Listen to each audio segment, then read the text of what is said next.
One thing about me is that I worry too much about my future, and that's not healthy. I'm always worrying about my goals, how I'm gonna accomplish them. I worry about the people that are around me, I worry about the people that I care for. I worry about what's gonna happen to me in a few months, where am I gonna be, what's life gonna look like. I'm always planning ahead, obsessing over the future, thinking about, oh wait, I gotta get good grades for A-level so that I can go into university. I gotta go give my UCAT exam, I gotta do this, that, all this stuff, man.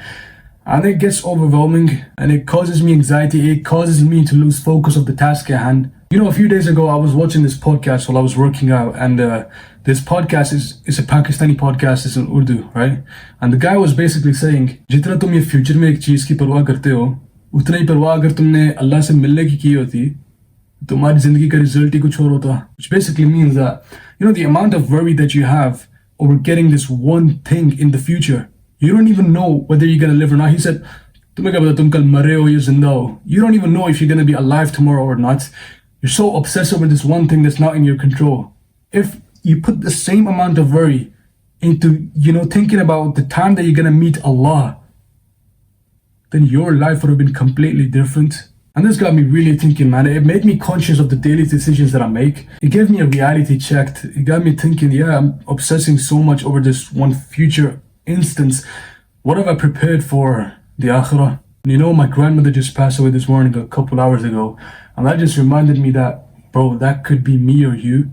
One day we are going to return, for inna lillahi wa inna ilayhi raji'un. We belong to Allah, and surely we will return to Him one day. Every soul shall taste death. But what have you prepared for that? It made me conscious of, okay, why am I listening to music? Why am I dealing with these people in a certain way?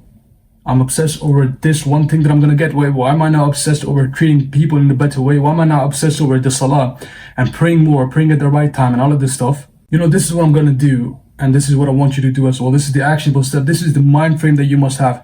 Next time that you're worrying about something, you're anxious about something, think about, wait, the amount of worrying that I'm putting into this, if I put the same amount of worry into my akhirah, would that benefit me? Yeah, it would. Well then, what can I do right now? What can I substitute this with that will help me better prepare for the akhirah? Do you know what taqwa is? Before I tell you what that is, right? Allah says in Surah Yunus, He said that, the close servants of Allah, for them certainly there will be no fear and they will not grieve. And He says, who are the close servants of Allah? He says, الَّذِينَ آمَنُوا وَكَانُوا يَتَّقُونَ. Which means these people are those who have faith and they have taqwa in Allah. Yattaqun has been translated here as those who are mindful of Allah. And what does Allah say will be their reward?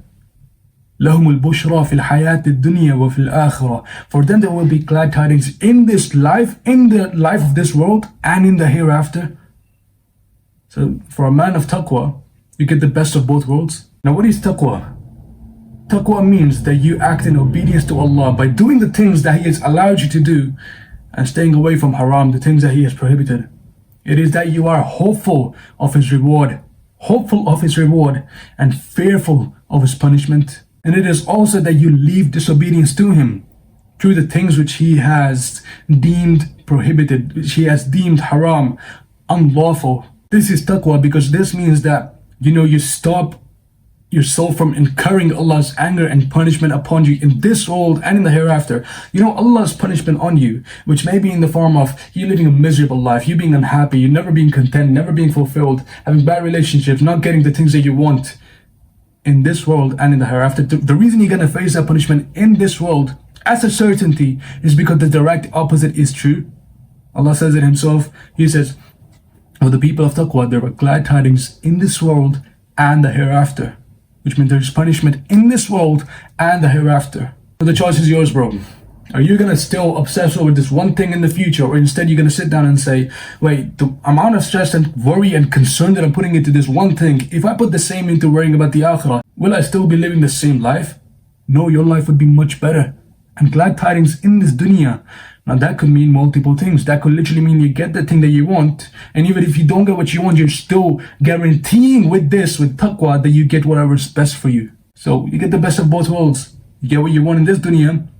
If you don't get what you want, you get something that you're going to be grateful for, that, oh, thank God I didn't get what I want, because this was much better for me. And you're going to have the akhirah to yourself.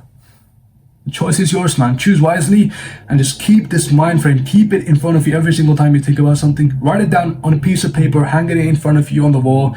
Do something, but think about it every single time you stress about something. You know, you should really join the Brotherhood Discord server.